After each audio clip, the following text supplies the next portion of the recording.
Hey everybody, we're already in week 13, and this is for March 30th all the way to April 5th. Now, last week was a very busy week.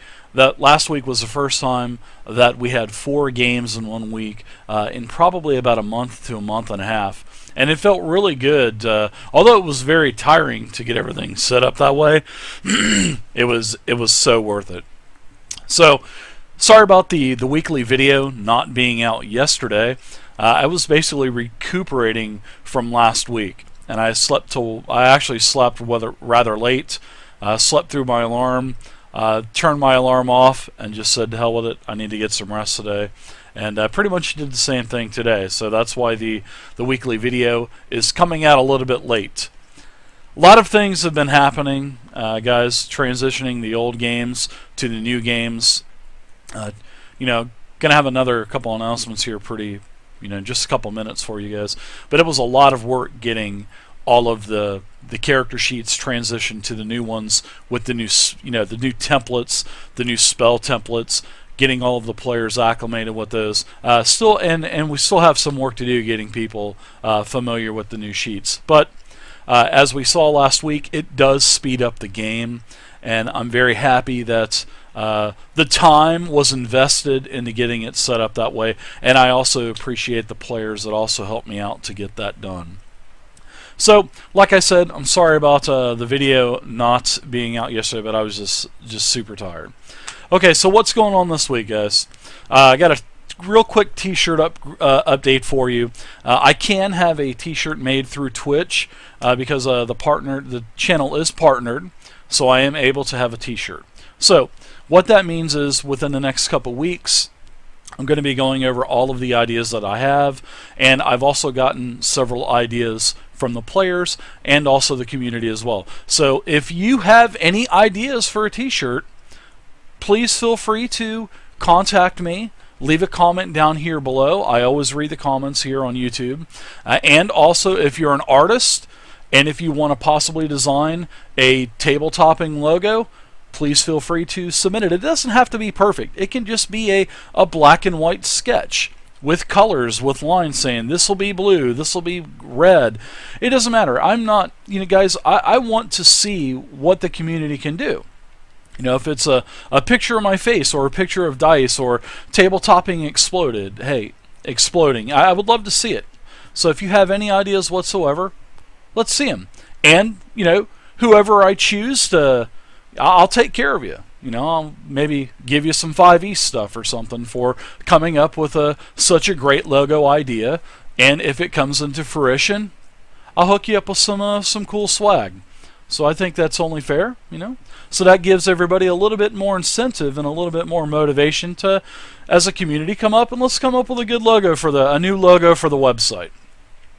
And also, I need an artist. So there you go. So next tutorials this week, they're a little light again, of course, because I've been sleeping in my sarcophagus for the last couple days, getting all recuperated. But tomorrow and Thursday, I will be batching out a ton of tutorials that I've had for 3 weeks that have needed editing, and I just have not got that done. So, guys, gals that are requesting the tutorials, I am so sorry, but a lot has been going on getting new games set up, and like I said, I'm going to tell you guys a couple more changes that are coming up pretty soon. So, So there will be more tutorials hopefully within the next couple days. Things are getting a little bit more hectic again.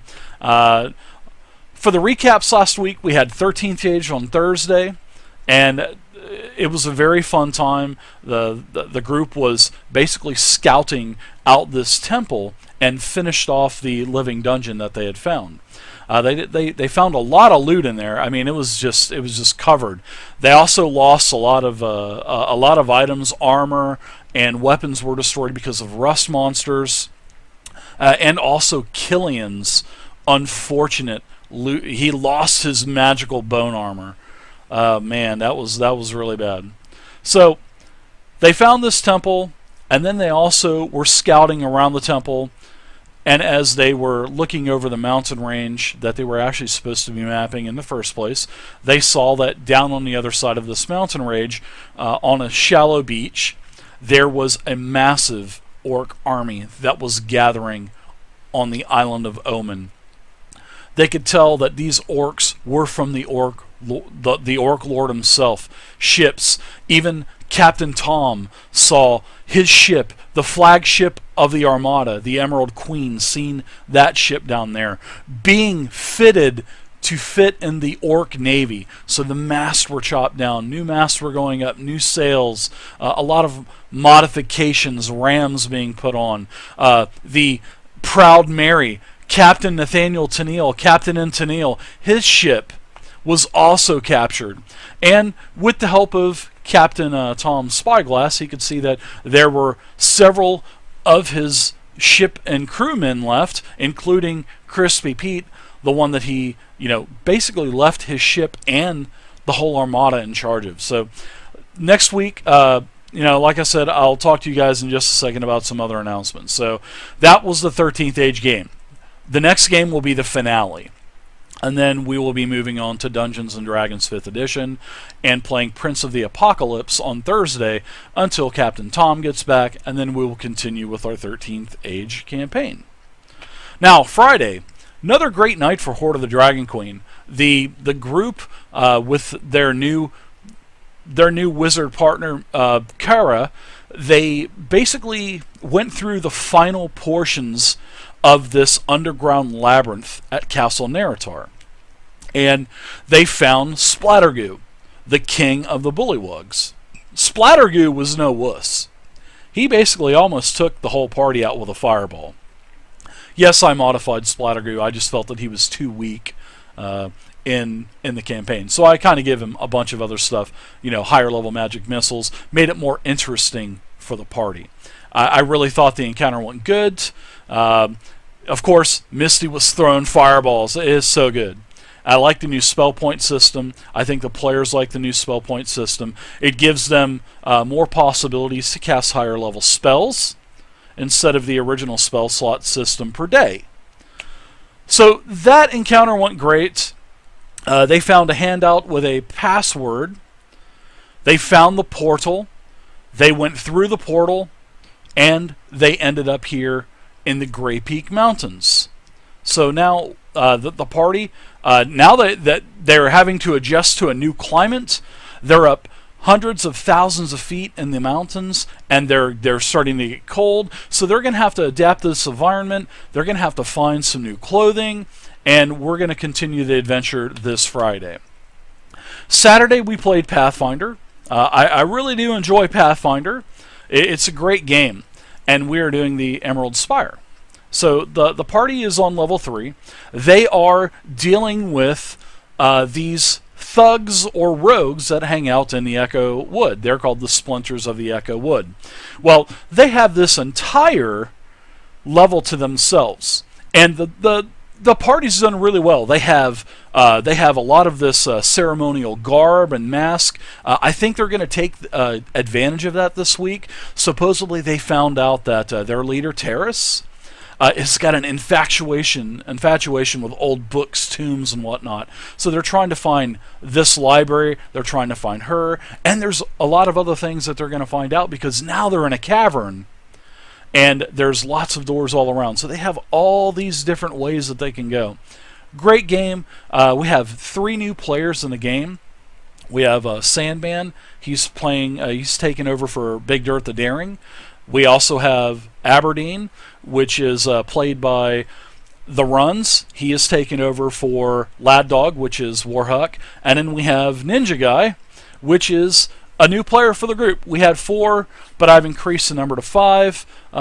So I think the game is going really good. I think everybody enjoys it. And I have another announcement about the Pathfinder game in just a second.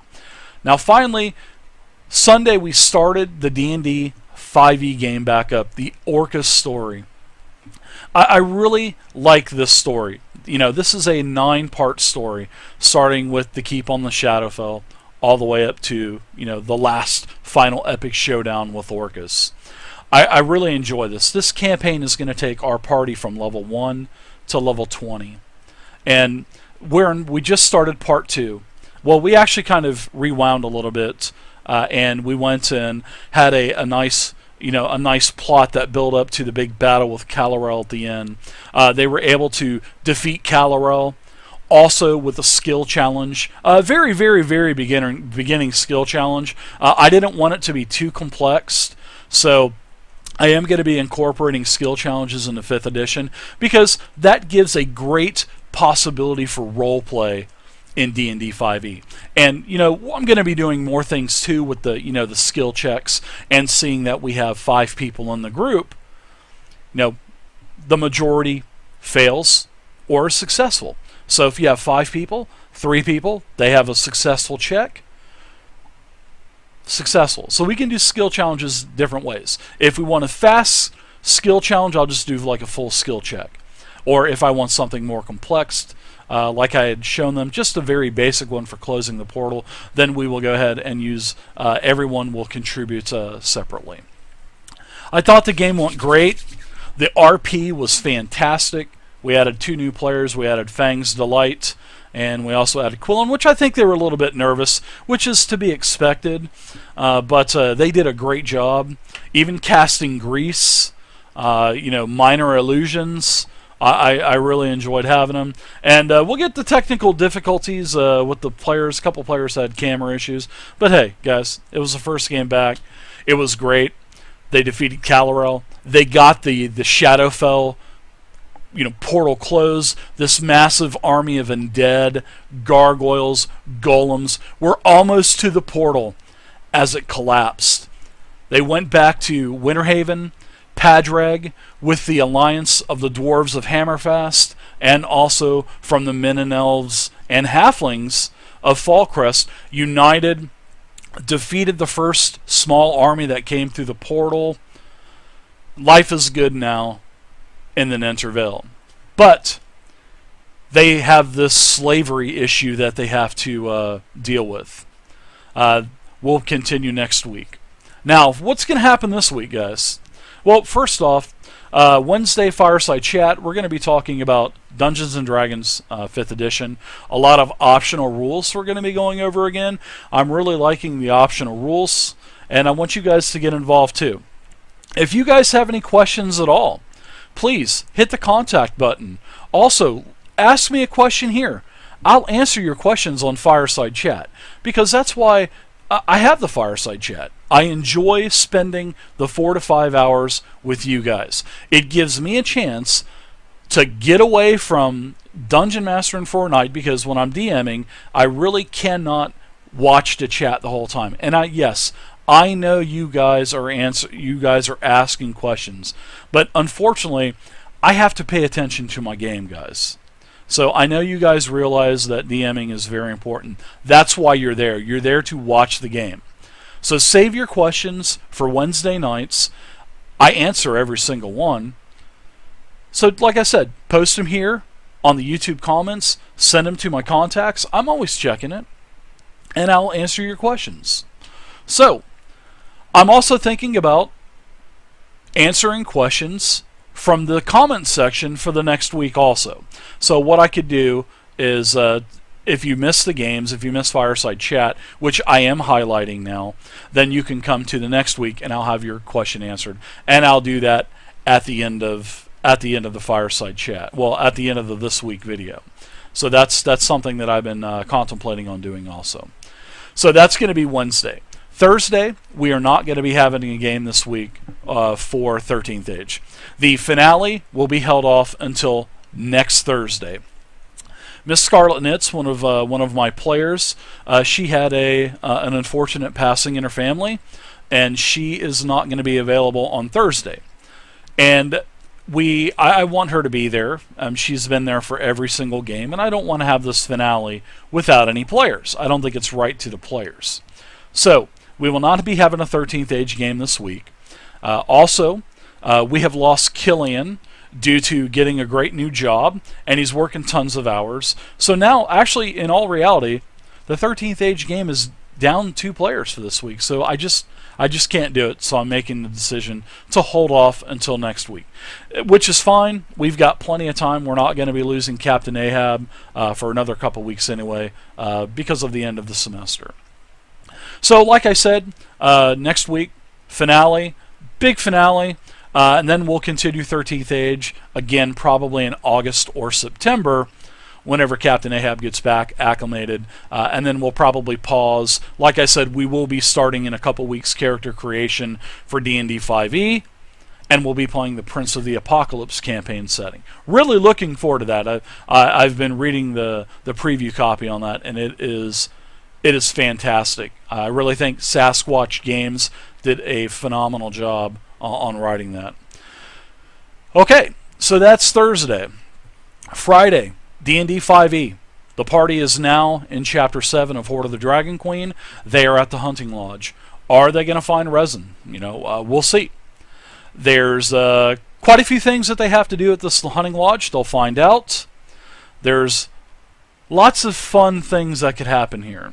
And then everybody should be there this week. So Friday we'll continue 8 p.m. Eastern Standard Time on Friday. Now Saturday, big change to the Pathfinder game. Pathfinder will now be played with D&D 5e rules. I do like Pathfinder. I really like Pathfinder. But I'm trying to get it to where I have 4 games a week. And I can't concentrate on... I would love to be able to just read the Pathfinder book over and over and over to really get familiarized with the rules, but I'm new to Pathfinder, and I know the Dungeons & Dragons 5th edition system like the back of my hand. So I would rather go ahead and convert that. So we will still be playing the same game, same campaign.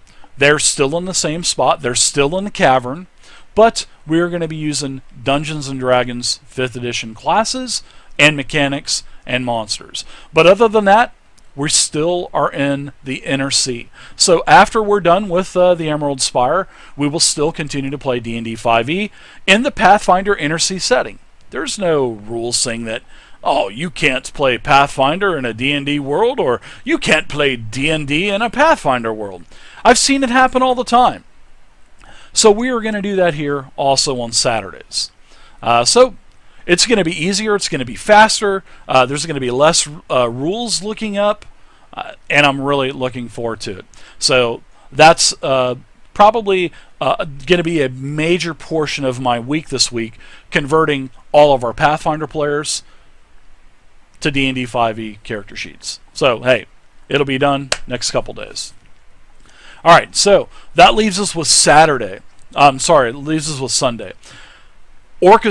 The Orcus story campaign. Orcus! We're going to be back. Gim, Orange Autumn. We have Free. He's going to be playing for Leopold this week. And then we also have Fang's Delight and also Pernicious Pilfer. They'll be trekking through the Nintervale. They have several clues that Lord Padrag has given them to talk to several people here in Winterhaven, Volthron the Wizard, and also at the rarity item store. They're going to have to get some clues info, and then it looks like they're going to be heading to the Thunder Spire Labyrinth, which is actually a very, very, very good story. I like the way that it's written. It's not bogged down. It's very straightforward. I like the NPCs in it. I like the story of it. And then after that, we'll continue with the Pyramid of Shadows, which is going to be the next leg of the epic story of Orcus. So, there we go, guys. That is what's going on this week. Hopefully I'll have some more information next week on you on the t-shirts, but it's up to you guys also. You guys need to send me any kind of ideas that you have. Like I said, it doesn't have to be perfect. Even if it's just drawn, even if you can't draw what best as you can, and then I'll find somebody else to do it for you. Anyways, guys, thanks again. I've talked enough. I'm fixing to go get some dinner, and then I'll be playing Pillars of Eternity tonight. That's a fun game, actually. So thank you again to Wormfood for gifting that game to me on Steam. I really appreciate it, Wormfood. It's a great game. So I'll see you guys here in about an hour. See you next time.